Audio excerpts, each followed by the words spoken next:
Welcome back. Mahaprashna Sangram set number 4 lecture number त्यातलं 2. पहिला प्रश्न घ्या. प्रश्न 11 अयोग्य जोडी ओळखा. सॉरी, अयोग्य जोडी ओळखा. तुम्हाला भारताशेजारील देश आणि भारतास संबंधित असलेले क्षेत्र यांच्या संदर्भात तुम्हाला मी एक भाग सांगितलेला आहे. चला सांगा पटापट.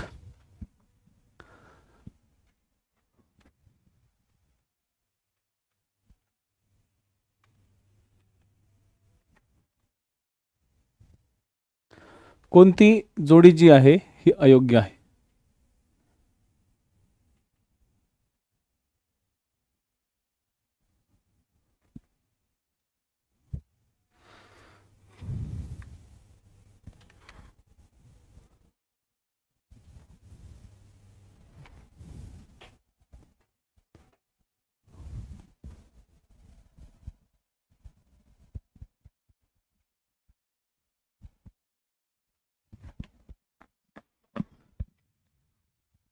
चलो ह्याचं जे उत्तर आहे त्या उत्तराकडे आपण येऊ.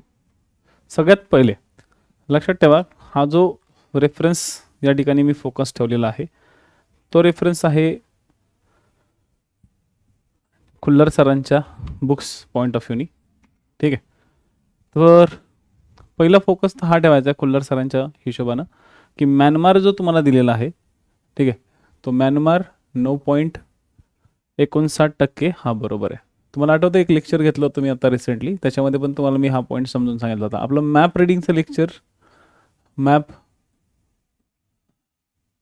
रिडिंगचं लेक्चरमध्ये मी हा पॉईंट सांगितला होता. तर म्यानमार 9.59, पाकिस्तान जो आहे हा जो पाकिस्तान मी तुम्हाला सांगितलं होता 21.78.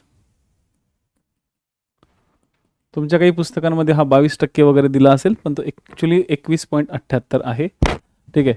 त्यानंतर बांगलादेश जो आहे हा बांगलादेश साधारणतः 26 नाही, तो ॲक्च्युली 26.95 आहे. तो 27.95 नाही.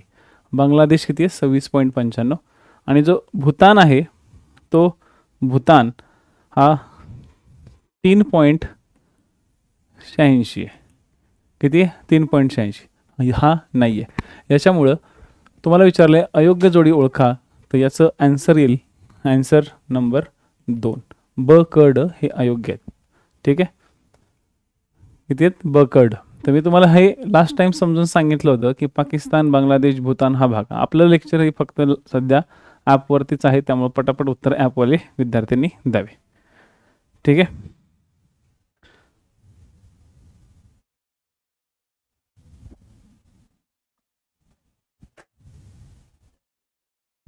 चलो प्रश्न क्रमांक 2. बरं, हा सांगायचा भाग राहिला की बांगलादेशची सर्वात जास्त सीमा, ओके, बांगलादेशची सर्वात जास्त सीमा म्हणजे 4096 किलोमीटर संलग्न आहे. पाकिस्तान जो 3310 किलोमीटर आहे. म्यानमार जो 1458 किलोमीटर आहे. आणि भूतान जो ॲप्रॉक्सिमेटली 587 किलोमीटर आहे. आपल्या भारताचं आणि शेजारच्या देशांची किंवा आपल्या भारताची जमिनी सीमा ही 15,200 किलोमीटरची आहे. आपल्या भारताशी जमिनी सीमा संलग्न असलेले देश किती? तर जमिनी सीमा संलग्न असलेले देश हे 7 देश आहे. 7 देश आहेत. तर समुद्री सीमा संलग्न असलेले देश सुद्धा 7च आहेत. समुद्री आणि जमीन म्हणजे समुद्रसुद्धा आणि जमीनसुद्धा अशा दोन्ही संलग्न असलेले देश किती? जे समुद्राने पण संलग्न आहेत आणि जमिनीने पण संलग्न आहेत. तर पाकिस्तान, बांगलादेश आणि म्यानमार हे 3 देश संलग्न आहेत. बस हे बेसिक पॉईंट लक्षात ठेवा. नेक्स्ट क्वेश्चनकडे येऊ. प्रश्न क्रमांक 12. खालील विधाने विचारात घ्या. भारताचे दफतदार, ओके, भारताचे दफतदार ते कन्याकुमारी अंतर 3213 किलोमीटर आहे.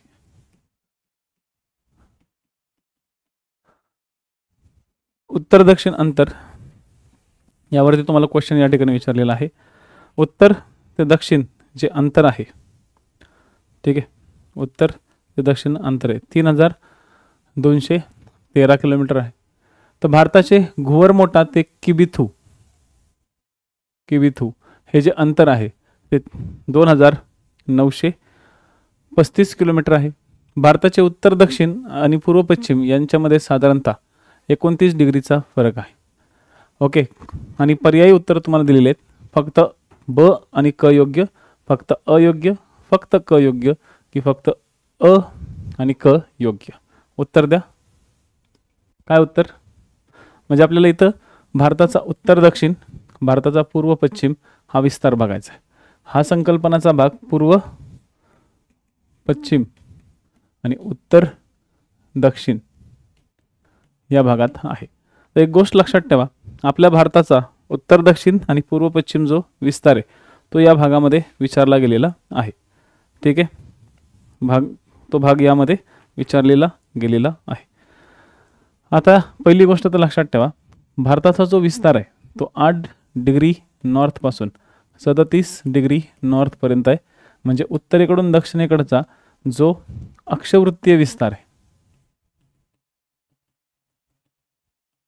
त्या अक्षवृत्तीय विस्तारात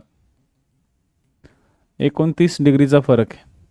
आणि पश्चिम पूर्व या ठिकाणी, ओके, या ठिकाणी भारताचा जो एरिया आहे तो येतो 68 डिग्री आणि 68 डिग्री ईस्ट आणि इकडे येतो 97 डिग्री ईस्ट. या दोघांमध्ये सुद्धा फरक, ओके, या दोघांचा फरक म्हणजे आपण याला म्हणू रेखावृत्तीय विस्तार हा 29 डिग्रीचा आहे. कितीचा आहे? रेखावृत्तीय विस्तार हा 29 डिग्रीचा आहे. त्यामुळं भारताचे उत्तर दक्षिण आणि पूर्व पश्चिम यांच्यामध्ये साधारणतः 29 डिग्रीचा फरक आहे. हे विधान बरोबर आहे. पण पूर्व पश्चिम हे जे डिस्टन्स आहे ते आहे 3214 किलोमीटर. इथं दिले 3213 किलोमीटर, त्यामुळे हे विधान चुकीचं आहे. ठीक आहे. आणि पूर्व पश्चिम हे जे उत्तर डिस्टन्स आहे ते 2933 किलोमीटरचं आहे. या ठिकाणी दिलेले 2935 किलोमीटर, त्यामुळे हे चुकीचं आहे. त्यामुळं अ आणि ब ह्या दोन्ही गोष्टी चुकीच्या आहेत आणि क विधान योग्य आहे. त्यामुळे याचं उत्तर येईल 3. Answer is 3. ठीक आहे, आन्सर इज 3. काही दिवसात आपल्या ॲपवरती नाही परंतु एका वेबिनारच्या पॉईंट ऑफ व्ह्यूने तुम्हाला मी एक पोल सिस्टीम देण्याचा प्रयत्न करेल, ज्या पोल सिस्टीममधून तुम्हाला खूप काही गोष्टी शिकायला मिळतील. तर वेबिनारच्या माध्यमातून जे की ते नंतर फ्री व्हिडिओ किंवा फ्री लेक्चर्स ह्याच्यामध्ये आपण सेट करूया. आता सध्या तरी तुम्हाला हे एक्सप्लेनेशनच मी द्यायचा प्रयत्न करतोय. इथं पोल सिस्टीम नाही आहे, पण कधी कधी तुम्हाला एक लाईव्ह टेस्ट, माझा एक प्लॅनिंग चालला होता की लाईव्ह टेस्ट पण आपण घ्यायची एक ठराविक टायमिंगला. तर या लाईव्ह टेस्टमध्ये आपण या ठिकाणी यायचा प्रयत्न करू. लाईव्ह टेस्टच्या माध्यमातून पण खूप मोठ्या प्रमाणात काय होतं, एक अवेअरनेस क्रिएट होतो. चलो, प्रश्न क्रमांक 13.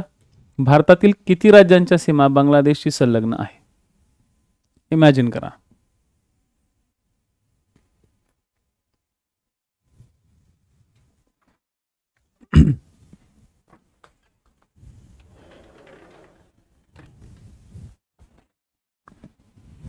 बांगलादेशच्या किती राज्यांच्या सीमा संलग्न आहेत? 4, 5, 3 आणि 6.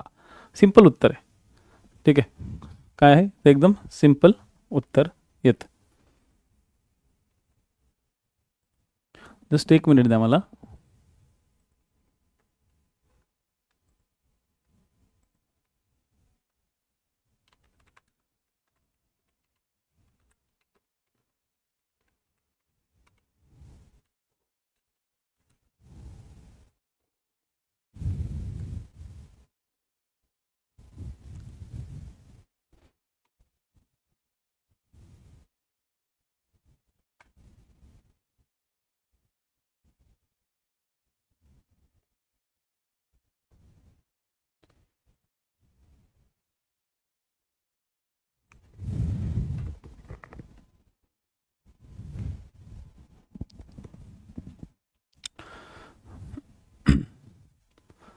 भारतातील तर किती आहेत? 5.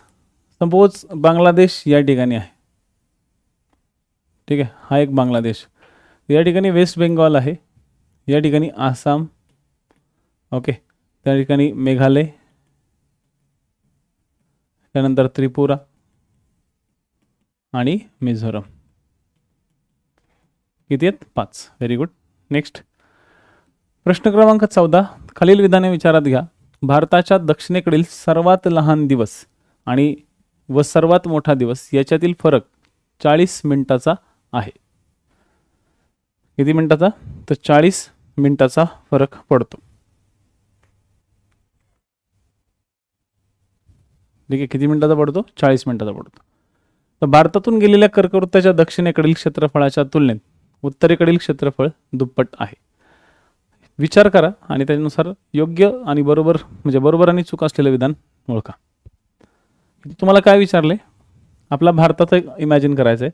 भारताचं जे उत्तरेकडचं ठिकाण आहे, ओके, भारताच्या दक्षिणेकडील सर्वात लहान दिवस आणि सर्वात मोठा दिवस. आता आपल्याकडे दक्षिणेकडचं कुठलं ठिकाण आहे? तर दक्षिणेकडचं आहे कन्याकुमारी ठिकाण. नीट समजून घ्या. कन्याकुमारीला जर तुम्ही कधी 1 वर्षभर राहिलात, ओके, दक्षिणेकडचं ठिकाण हे भारताच्या मुख्य भूमीवरचं मी म्हणतोय. तसं तर दक्षिणेकडचं सर्वात मोठं ठिकाण जे आहे किंवा सर्वात शेवटचं ठिकाण आहे ते इंदिरा पॉईंट आहे. पण इंदिरा पॉईंटकडे कुणी सहसा कुणी राहत नाही, तिथं लोकवस्ती नाही आहे, तिथं कुणाला राहू दिलं जात नाही, कारण इंदिरा पॉईंटवरती इंडियन नेव्ही तैनात आहे, तिथं लोकवस्ती नाही आहे. आपण विचार करूया कन्याकुमारीचा. तर कन्याकुमारी हा जो भाग आहे, या कन्याकुमारीच्या प्रदेशामध्ये जर तुम्ही 1 वर्षभर राहिला तर तुम्हाला असं इमॅजिनेशन करू शकता तुम्ही की तिथं सर्वात मोठा जो दिवस आहे, ठीक आहे, तिथला जो सर्वात मोठा दिवस असतो, आपल्या भारतातला सर्वात मोठा दिवस कोणता असतो माहिती आहे? आपल्या भारतात सर्वात मोठा दिवस असतो तो 21 जून. आणि आपल्या भारतात सर्वात छोटा दिवस जो असतो ना, भारतातला सगळ्यात छोटा दिवस तो असतो 22 डिसेंबर. आता बघा, तुम्हाला एक इमॅजिन होत असेल की आताच्या सीझनमध्ये अगदी 5:30-6लाच म्हणजे बघा 6 वाजून वाजायचेत, 6 वाजून गेलेत, 6 वाजून गेलेत, पण बाहेर अंधार पडलाय. म्हणजे 6 वाजून 6 मिनिटं झालेत पण बाहेर अंधार पडलाय. आपल्याकडे ज्यावेळेस हिवाळा असतो त्यावेळेस बाहेर पूर्णपणे अंधार पडतो. आणि ह्याचं रिझन काय? तर याचं रिझन म्हणजे सूर्य जो आहे तो आता सध्या दक्षिण गोलार्धात आहे, पृथ्वीच्या मकर वृत्ताच्या जवळ. तो 22 डिसेंबरला तिथं पोहोचेल. ज्यावेळेस 22 डिसेंबरला सूर्य तिथं पोहोचतो तेव्हा 22 डिसेंबरला सूर्य तिथं पोहोचतो त्यावेळेस आपल्या भारतात सर्वात छोटा दिवस असतो आणि सर्वात मोठी रात्र असते 22 डिसेंबर. लिहून ठेवा. 22 डिसेंबरला काय राहतं? 22 डिसेंबरला तुम्हाला भारतात काय दिसेल? मोठी रात्र आणि छोटा दिवस. ह्याचं रिझन काय? कारण की सूर्य मकर वृत्तावर असतो. कुठं असतो? मकर वृत्तावर. याच्या उलट 21 जूनला आपल्याकडे असं दिसेल की 21 जूनला सूर्य कर्कवृत्तावर असतो.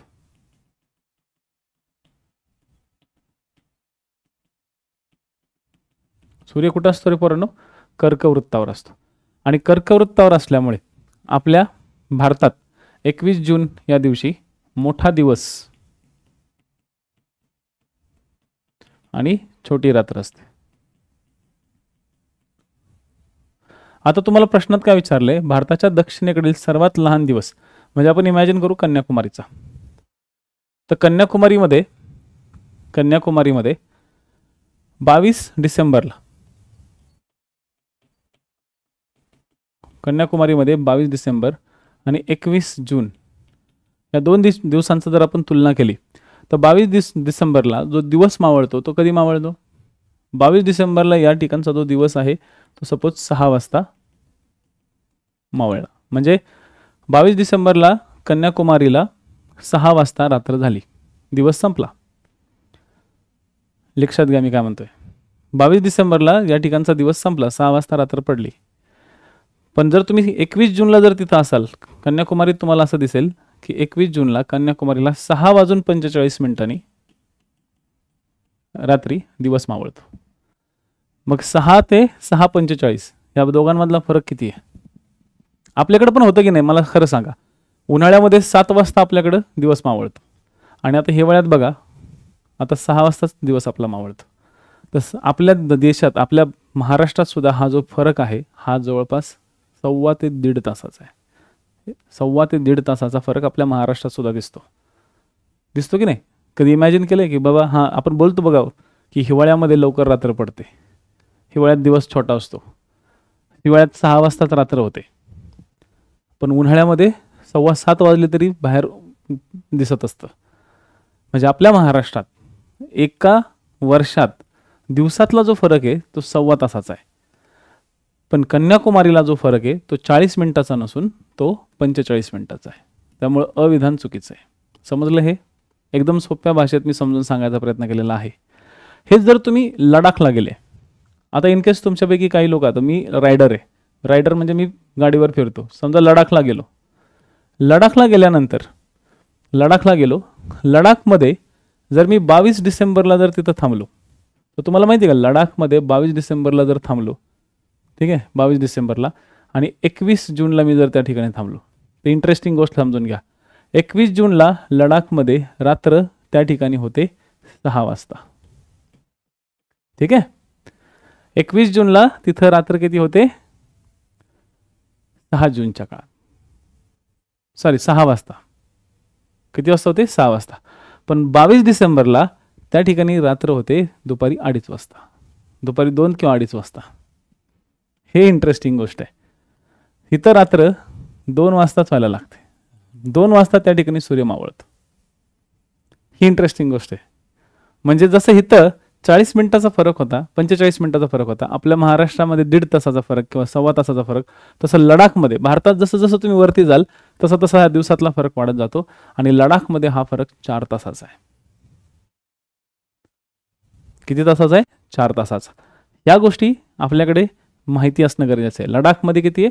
लडाखच्या एरियात दिवसातला फरक 4 तास. आणि म्हणूनच या सर्दीच्या सीझनमध्ये कुणाला लडाखला जाऊ दिलं जात नाही. आता सध्या लडाखच्या आतमध्ये पर्यटकांना जाणं बंदी घातली जाते, कारण की एक तर तिथं बर्फवृष्टी भरपूर होते आणि तिथं 2-2.5 वाजताच दिवस मावळतो. आणि ह्याच दृष्टिकोनातनं आपल्या भारताची जी सेना आहे ती सुद्धा त्या लडाखच्या प्रदेशात किंवा दुर्गम प्रदेशात बॉर्डरवरती पेट्रोलिंग करत नाही बसत, कारण की तिथं रात्र मोठी असते, दिवस छोटा असतो. रात्र खूपच लहान असते, खूपच लहान, म्हणजे फक्त 8 तासाचा दिवस असतो तिथं. म्हणजे सकाळी 6 वाजता उजाडतं आणि दुपारी 2 वाजताच मावळतं. सगळ्यात डेंजर पार्ट असतो तो लडाखच्या एरियात. ठीक आहे, सगळ्यात डेंजर भाग त्या ठिकाणी राहतो. असो, त्याचं उत्तर काय येईल मग? पहिलं विधान चुकीचं आहे. भारतातून गेलेल्या कर्कवृत्ताच्या दक्षिणेकडील, आता भारतातून कर्कवृत्त गेलेलं आहे इथून, ठीक आहे, इथून गेलेलं आहे, तर भारताच्या वरचं आणि भारताच्या दक्षिणेकडचं, भारताच्या कर्कवृत्ताच्या दक्षिणेकडील क्षेत्रफळाच्या तुलनेत उत्तरेकडील क्षेत्रफळ दुप्पट आहे. हे विधान बरोबर आहे. हे विधान बरोबर आहे आणि म्हणून याचं उत्तर काय येईल? अ चूक आणि ब बरोबर. याचं उत्तर येईल 3. Answer is 3. ठीक आहे, हे सगळे जे नोट्स आहेत, या सगळ्या नोट्स तुम्हाला शनिवारच्या दिवशी ॲपवरती अपलोड होतील. थोडंसं वेळ लागेल त्या गोष्टीला, पण होईल. ठीक आहे,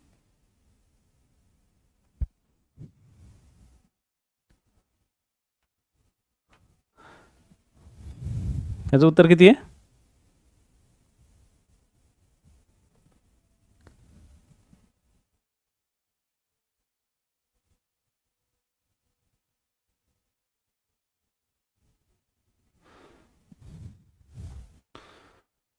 सगळ्यांना लक्षात येते का रे? बढिया, चलो.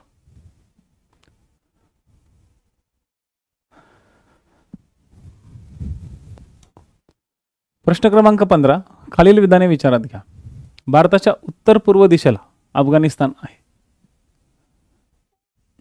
ठीक आहे, भारताच्या ईशान्य, आता बघा पहिली तर गोष्ट तुम्ही दिशा लक्षात ठेवा. ही आहे उत्तर, ही आहे पूर्व, ही आहे पश्चिम, ही आहे दक्षिण.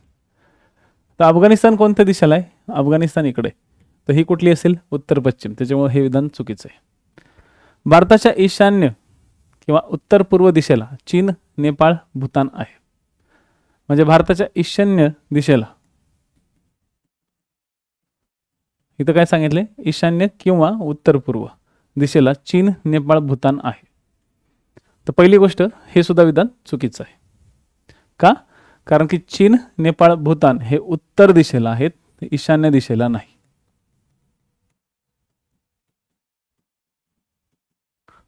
हे उत्तर दिशेला आहेत. ठीक आहे.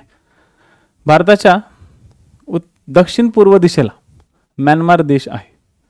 तर दक्षिण पूर्व दिशेला म्यानमार नाहीये, तर म्यानमार हा, ठीक आहे, म्यानमार हा काय, तर म्यानमार पूर्व दिशेला आहे, फक्त पूर्व दिशेला म्यानमार आहे. म्हणून याचं उत्तर काय येईल, तर अ, ब, क हे अयोग्य. याचं उत्तर येईल आन्सर इज 4. हा ऑलरेडी मी तुम्हाला मॅप रिडिंगच्या भागामध्ये शिकवलेला भाग होता.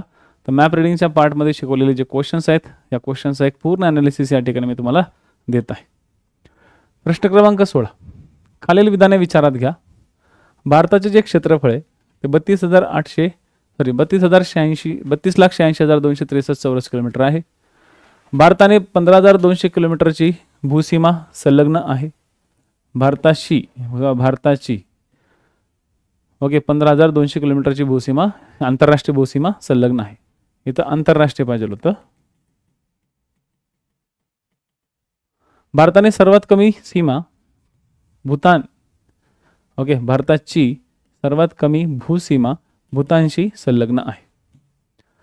चला पर्याय उत्तर सांगा. सिंपल क्वेश्चन आहे, अगदी पोलीस भरती टाईप क्वेश्चन तुम्हाला विचारला आहे क्षेत्रफळाचा वगैरे. तर मला अपेक्षित आहे की हे क्षेत्रफळ तुम्ही व्यवस्थित चांगल्या पद्धतीने सांगाल. ठीक आहे. तर भारताचं क्षेत्रफळ हे 32,86,263 चौरस किलोमीटर, हे विधान बरोबर आहे. क्षेत्रफळाच्या दृष्टिकोनातनं जगात भारताने जवळपास 2.42% क्षेत्र व्यापलेलं आहे. आणि त्याचा क्रमांक जर लागतो, जर क्रमांक विचारला तर तुम्हाला सगळ्यांना माहितीच आहे की 7वा क्रमांक लागतो. भारताची 15,200 किलोमीटरची भूसीमा संलग्न आहे, हे सुद्धा विधान ओके बरोबर आहे. पण भारतात सर्वात कमी भूसीमा भूतान देशाची संलग्न नाही आहे. तर भूतान नसून तो कोण आहे, तर तो आहे अफगाणिस्तान.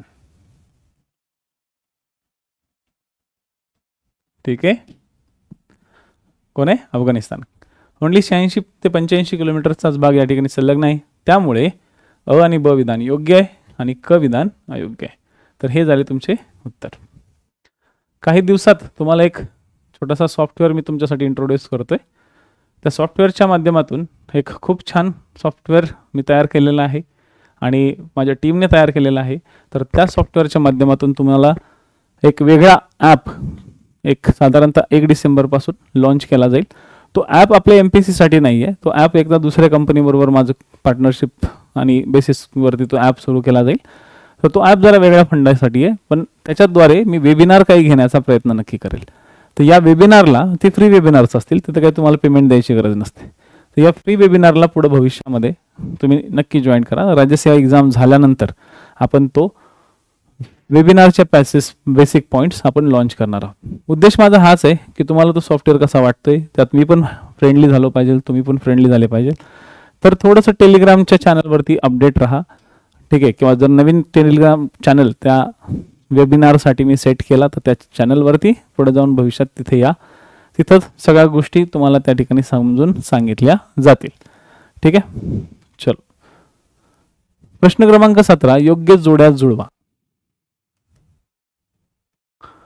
पर्वतरांग आणि सर्वोच्च शिखर. जरा थोडंसं परत तेच चालू आपण.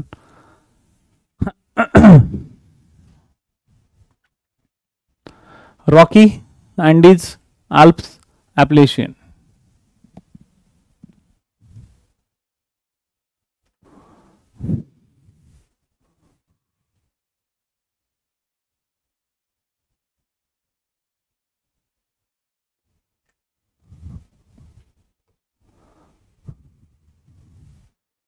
एक मिनिट.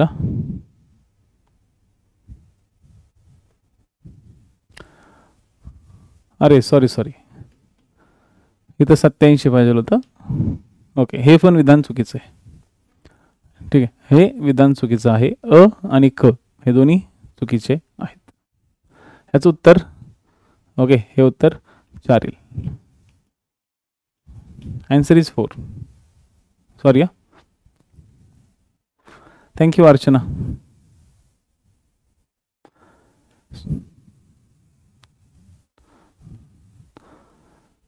धन्यवाद सांगितल्याबद्दल अर्चना मॅडम.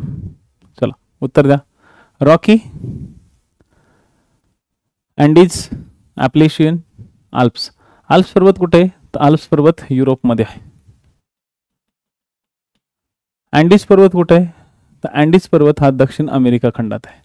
रॉकी उत्तर अमेरिका खंडात आहे आणि ॲप्लेशियन हे अमेरिका म्हणजे उत्तर अमेरिका खंडातच आहे. चलो आता माउंट अकांग्वा. ओके, माउंट अकांग्वा कुठे आहे? अकांग्वा त्याच्या नावावरूनच लक्षात येतं की ते 100% अँडीजच्या एरियात असणार. ठीक आहे, बरोबर. दुसरं आल्प्स पर्वतामध्ये, ठीक आहे, आल्प्स पर्वतामध्ये माउंट ब्लॅक किंवा माउंट मॅकिनले. चला सांगा पटापट पटापट पटापट उत्तर. तुम्ही फक्त हे नका करत बसू.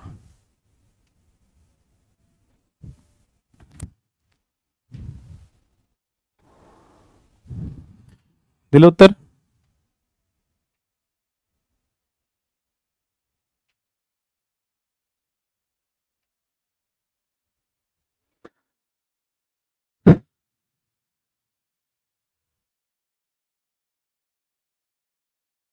माउंट मॅकिनले जो आहे त्याच्यावरती माउंट मॅकिनले किंवा डेनली नावाचं नॅशनल पार्क आहे. ठीक आहे, लक्षात, डेनली नावाचं एक नॅशनल पार्क या ठिकाणी येतं. हा जो माउंट मॅकिनले आहे हा एक प्रकारे, ठीक आहे, नॉर्थ अमेरिकेमध्ये येतो. आणि नॉर्थ अमेरिकेमध्ये कोणता पर्वत आहे? तर रॉकी पर्वत आहे. कुठला पर्वत आहे? रॉकी. म्हणजे अ बिलॉंग टू 4. मग अ बिलॉंग टू 4 कुठे आहे? तर अ बिलॉंग टू 4 फक्त इथे आहे. मग याचं उत्तर काय येणार पोरांनो? तर याचं उत्तर येणार 1. Very good. अँडीज पर्वत, अँडीज पर्वतावरती माउंट अकांग्वा आहे आणि ब बिलॉंग टू 2 इथे आणि ब इथे.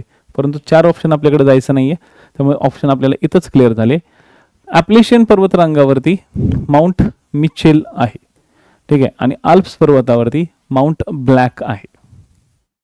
ठीक आहे, माउंट ब्लॅक. ब्लॅक माउंट हा पण एक इम्पॉर्टंट असा आहे. ठीक आहे, असो. जगातील सर्वात उंच एंजल धबधबा कोणत्या खंडात आहे? ओके, अत्यंत महत्त्वाचा असा एक एंजल धबधबा आहे. बरेचदा विद्यार्थी याबद्दल जागरूक असतात. एंजल फॉल म्हणून हा फेमस आहे.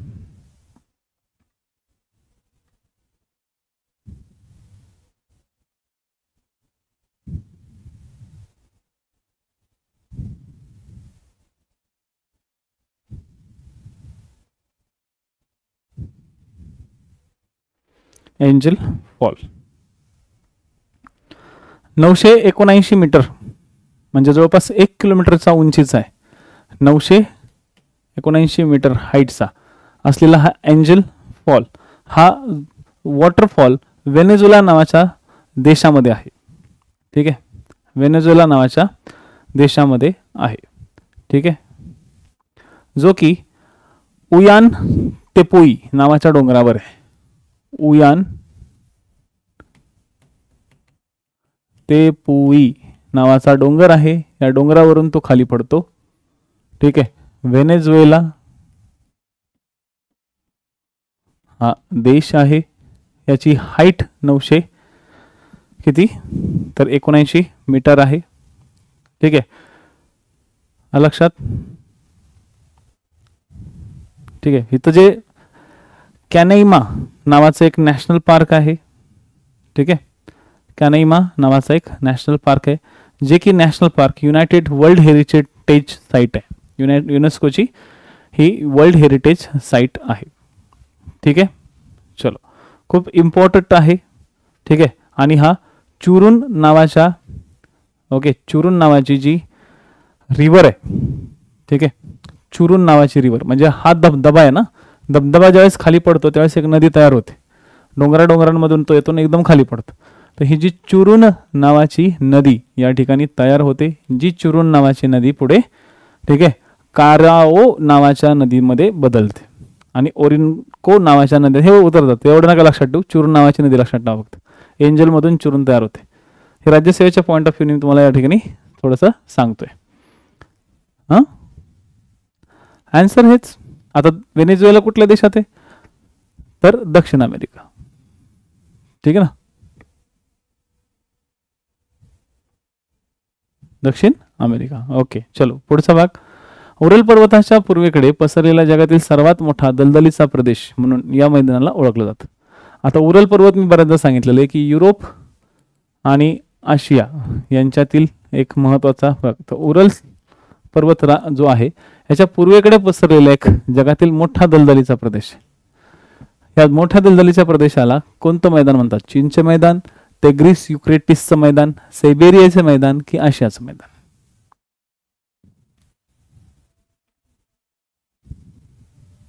याचं उत्तर काय येईल, तर हे तर सायबेरियाचं मैदान. या उरल पर्वताच्या बाजूला पूर्णपणे एक सायबेरियाचा एरिया पसरलेला आहे. ठीक आहे. आशियाचं मैदान त्याच्या दक्षिणेकडच्या बाजूला आहेत, म्हणजे मध्य आशियाचं मैदान त्याला भाग म्हणतात. उरल पर्वताच्या पूर्वेकडे एक सायबेरियाचं मैदान आहे. टिग्रिस युक्रेटिसचं मैदान हे इराकमध्ये आहे, इराकच्या बाजूला आहे. चीनचं मैदान म्हणजे येलो रिव्हरचा एरिया. तर हे झाले तुमचे महत्त्वाचे लेक्चर्स. पुढचा क्वेश्चन्स, प्रश्न क्रमांक 20. सिंधू आणि गंगा नदीच्या दक्षिण सीमा भारतातील भारतातील द्वीपकल्पीय प्रदेशाने ठरवली जाते. सिंधू आणि गंगा मैदानाची दक्षिण सीमा भारताच्या द्वीपकल्पीय प्रदेशाने ठरवली जाते. याच मैदानाची उत्तरेकडील सीमा पाकिस्तानातील सुलेमान पर्वत निश्चित करतो. सांगा. तर बघा, तुम्हाला तुम्ही काल परवा सांगितलं होतं एक सिंधू नदी अशी जाते आणि एक गंगा नदी अशी जाते. तर सिंधू आणि गंगा नदीच्या दक्षिणेकडे, ठीक आहे, सिंधू आणि गंगा नदीच्या दक्षिणेकडे काय आहे, तर पठारी प्रदेश आहे.